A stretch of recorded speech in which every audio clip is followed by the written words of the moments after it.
This is Treasure Hunters Roadshow. Hi, everybody. I'm Andy St.Clair. Guess where I am? I'm on a boat. Everybody look at me, 'cause I'm sailing on a boat. Take a good hard look at this treasure hunting boat. I got my flippy floppies. I'm on a boat. I'm on a boat.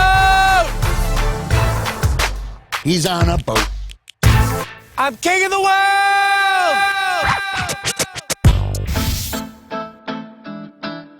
It was quaintly called leisure time. Before the internet, video games, and TV, time was something you whittled away. Dan Robbins, an artist, and Max Klein, a promoter, joined forces and came up with a marriage of commerce and art.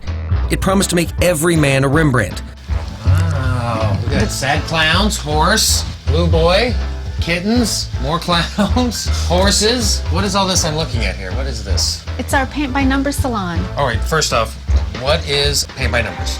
Well, it was a genre that was really popular in the 50s and 60s of pre-prepared kits that were all numbered, and they came with their own set of paints, and people prepared them and did them as a hobby. It was leisure activity, and when the piece was done, it was very satisfying to see that you had accomplished this. It would take weeks sometimes. Are paint by numbers, are they collectible? Can you sell them for $300, $400, $500? I doubt it. The ones that are priced higher than the others, and by higher I mean $50 to $100, are the nudes. So there's nudes paint by numbers? I don't have any. He's a married man. Oh, yeah. We have children. Yeah. And I wasn't interested in looking at it. I was just kind of, art. I'm an art. I like art. Yeah. Right, Andy.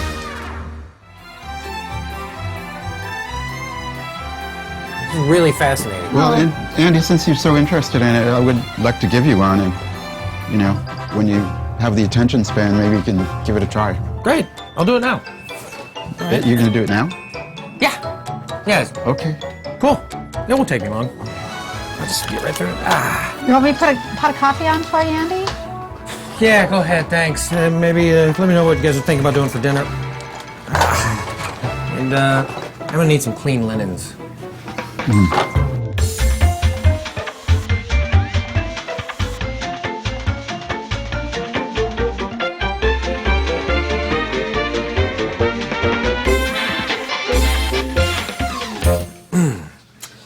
And done. Really, you're done? Yeah, I'm done. I got a little bored. I'm gonna go watch some television or play some video games. I think he's kind of a host by numbers. I heard that.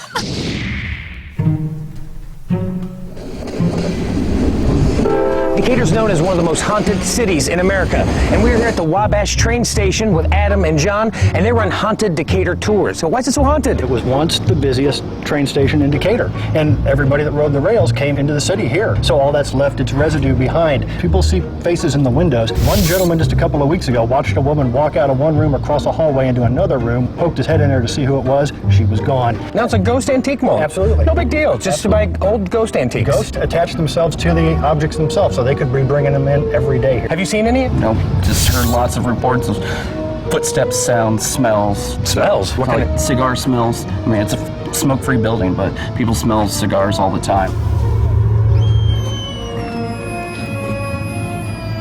Adam, what is this thing? It's a tri-field meter. A tri-field meter? Yep. What does that do? Detecting electrical magnetic field around you, basically. I think we might have one here. Now I gotta tell you guys, I'm a little bit of a ghost agnostic. I don't really believe in ghosts, so you guys are gonna have to prove it to me. Our pioneers built a whole town right on top of the Indian burial grounds. Yeah, we'll take you to Greenwood Cemetery. We'll see if you believe in ghosts or not at the end of the night.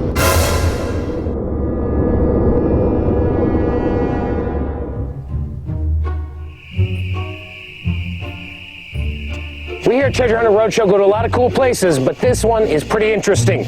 And this place is hot, it's humid, and it is spooky. Guys, tell me what goes on here. Well, you're in the Civil War section of Greenwood Cemetery. 191 Civil War veterans. We have Native American scouts buried over here. We have 2 Medal of Honor recipients. We have soldiers from the colored brigades buried up here. This is one of the most active places in the cemetery. And Adam, what do you have here? What it is, well, it's basically what you have, except for it gives us a visual effect of temperature change. Right now, I got a picture of you in here, and it's kind of creepy. But you're getting off a lot of heat, which is a good sign because it's not really paranormal. So that's one of the things that we use during ghost hunts. We're gonna go ghost hunting. Yeah, ghosty, ghosty, ghosties. Yeah. Boucard. I had a 3rd grade teacher named Boucard. Hey, that's cool. Hey, how do you guys use that? Okay, I was pointing in this general area, and we just took a snapshot photo of what it looked like to be someone sitting there, actually. If you look at this photo, you notice the legs, and then it almost looks like it's sitting on a tombstone, and then the torso right there in the middle of the circle. But if we go back to actual live footage, there's nothing there. I mean, I can't explain it. I don't know if someone's out there, or we captured some ghostly figure on here. There's something strange in your neighborhood. Who you gonna call? Ghostbusters! I don't really believe in this ghost thing anyway. What was that? Adam? John? Perhaps no one did more to create the legend of how the West was won than Buffalo Bill Cody. We got a whole lot of great info from Buffalo Bill Museum Director Steve Friesen. Now, Steve, tell us, where are we at right now? Well, we're standing right in front of Buffalo Bill's grave. We're on top of Lookout Mountain. If you look to the west, a wonderful view of the Rockies. If you look to the east, a wonderful view of the Great Plains, the spot where Buffalo Bill wanted to be. Buffalo Bill, a great American hero. He started out as a real thing, and then he became a showman, talking about his experiences in the Wild West. Before Buffalo Bill came to your town, they would cover the town with billboards, posters, advertising. Buffalo Bill is on his way. Buffalo Bill is coming. He was America's first great celebrity.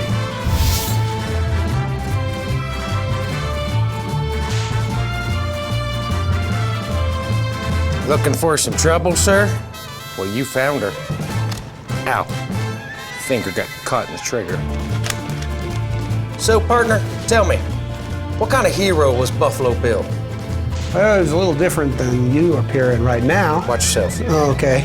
William F. Cody was a child of the West. By age 11, he had crossed the plains on a wagon train. As a wagon driver, he herded cattle. He had ridden in the Pony Express, took part in the Civil War, and then also came to Colorado and looked for gold in 1859. Where he got his name Buffalo Bill, though, was as a contract buffalo hunter, where he was the best buffalo hunter anybody ever seen. And then, even before he was 26, he was a scout for the Army, and it was shortly after that that he earned the Congressional Medal of Honor.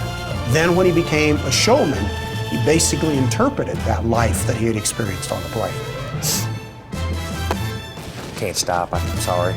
I might add, he had a little different gun than what you have, too. Hey, I tell you what, I will wrap you up in a bow if you're not careful. Okay. Okay, you know who I am? I'm amazing Andy St.Clair, because what I do is amazing. Okay, I'll take your word for that. In Buffalo Bill's shows that he did, he had a lot of Native Americans with him, right? Isn't that That's right. They traveled the show all over. They did. Actually, in many cases, they had been foes of his, enemies of his back on the plains. After the Indian Wars were over, though, he became, in many ways, their best friend. Gave them the opportunity to work, and he paid them very well. I understand he even let women do stuff with his roadshow. Gross. Actually, they were very good at it. The women were sometimes better at riding a horse than the men. Not true. No. And No. Annie Oakley was a better shooter than most of the men as well. No. At any rate, he advocated equal rights for women. He wanted them to be able to vote. He felt that they should be paid the same as a man. Okay, whatever. Tell me a little bit about the show. Was it like this poster here? Very much like that.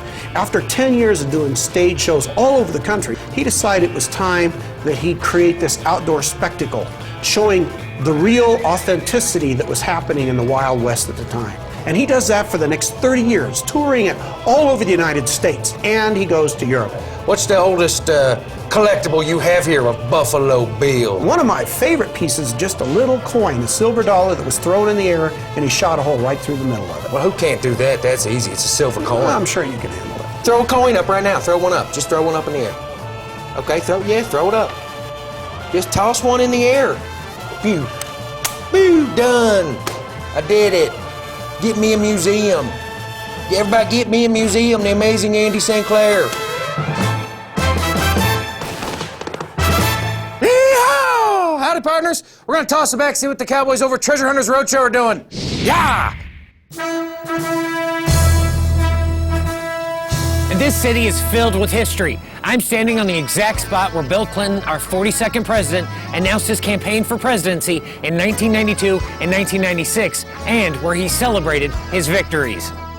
Without a doubt, the most popular attraction here in Little Rock is the William J. Clinton Presidential Library. Come on, let's go behind the scenes and see what life was really like in the Clinton White House. It's an exact replica of the Oval Office. It's pretty cool.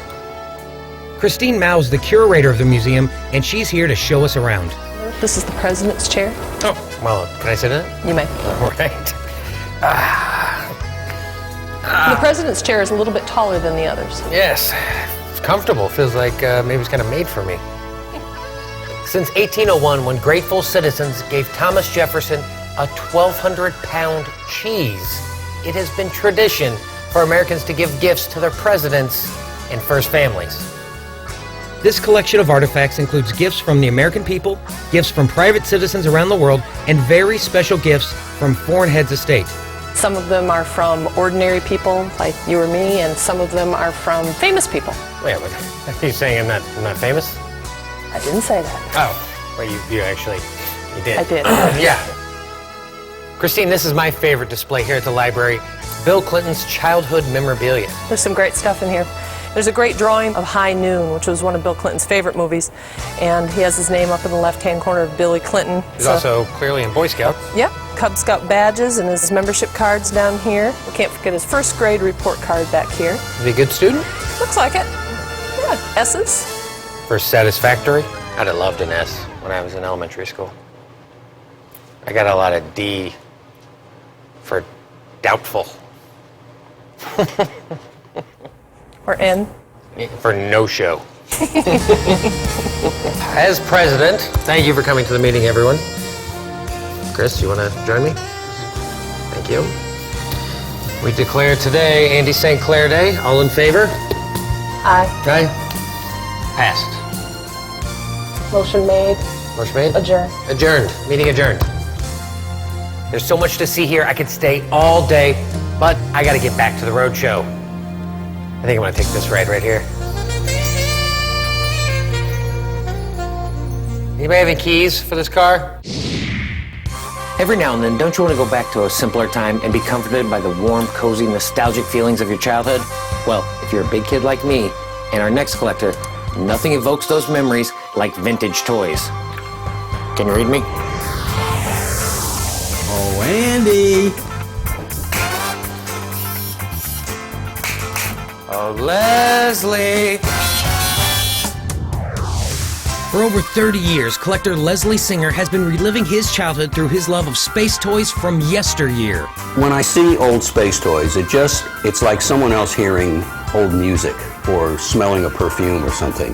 It just brings back those early innocent days, and it just makes me happy still to this day. When Leslie was 10 years old, he became a self-proclaimed space nut. I got hooked on space toys because of the Space Cadet Tom Corbett and Buck Rogers and those guys. In 1976, at an antique toy show, Leslie came across a vintage ray gun called the Pneumatic Paper Popper, and the rest, they say, is history. It was complex, it had some heft to it, and it felt like a real gun, and I realized this Art Deco look was something that people hadn't really picked up on yet. Before long, he amassed one of the world's largest collections of toy ray guns. His love for these toys led him to write a book on his hobby. The result was Zap, the first published book on vintage toy ray guns. And it was really that book that started a lot of ray gun collectors on the way. This was an early Space Patrol Cosmic Smoke Pistol. It sold for 25 cents. It's now worth about $400. You'd fill it up with baking powder, and it would put you to sleep. Today, Leslie's passion for vintage toys has taken a new direction, to the old walkie-talkies and communicators. I will meet you at the spaceship in 2 minutes. Over and out. What makes these vintage toys so appealing to kids and collectors alike?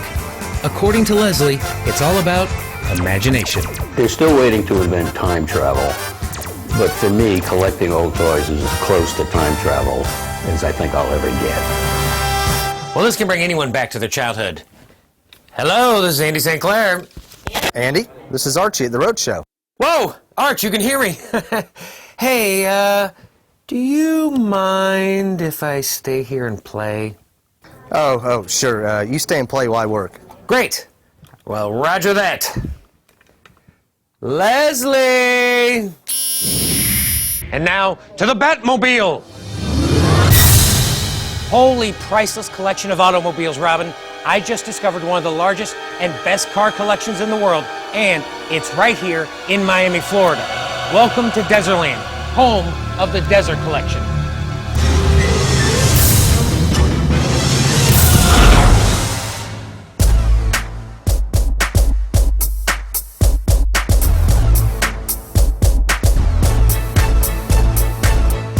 For over 40 years, real estate tycoon and self-made billionaire Michael Desert has been collecting famous Hollywood cars, microcars, American and European classics. Until recently, Michael's collection had been strictly private, but for the first time ever, it's open to the public as a museum. And if you come to Desertland, you can see Grease Lightning from the movie Grease. Grease lightning, oh, grease lightning. I get that money, oh, I get that money. That's all I know about Grease. It's romantic.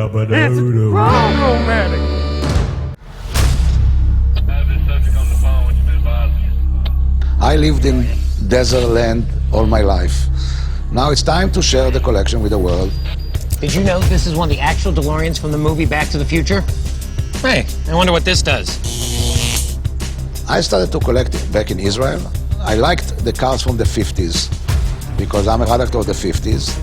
And in Israel, we used to see Rock Hudson and Doris Day with the yellow 59 Cadillac. So we thought all America is like this. Now, this is one of my favorites. This is the actual Ecto-1 from the movie Ghostbusters. When there's something strange in your neighborhood, who you gonna call? Ghostbusters! We went to Hollywood, we picked up cars that were in the movies, and they're very nice, very expensive, very unique. When I die, the widow and the orphans are going to make an auction and sell all this in 24 hours and run to the bank with a check. Cry, cry, cry, the daddy died, but then they say, Daddy was a nut. He was collecting these cars. We don't know why he did it, ba, ba, ba. But then they take the money to the bank and say, Daddy was a nice guy. At least we cut him a few $1 million. God bless America. Thanks, Michael, for showing us your great collection. Now, let's hurry up and get back to the Roadshow. Yabba dabba doo! One of the most anticipated events here is the annual Gasparilla Pirate Fest here in Tampa, where pirates literally invade the city. And I get a chance to find out more about that fest by talking to an actual pirate. Excuse me. So, what? Oh, I was wondering if I could ask you about the Pirate Fest that happens. Wait 1 minute. Okay. Oh no! What? You killed that guy. Yes. What is the Gasparilla Pirate Fest? It's an invasion of the city. It's a celebration. We're trying to get the key from the mayor of Tampa. All right, and when does it happen? It happens the last Saturday of January every year. All right, and who are you? I'm a pirate with the mystic crew of Gasparilla. All right. I've got work to do. All right, I guess I'll just step over that dead body. Gross. I'm sorry, I just one second. Who was Jose Gasparilla? He was a lieutenant in the Spanish Navy that invaded islands and took gold and all. He was a pirate. Great. Best of luck. Oh no! After all these years, why are you guys still invading? We're looking for all the gold and all the silver.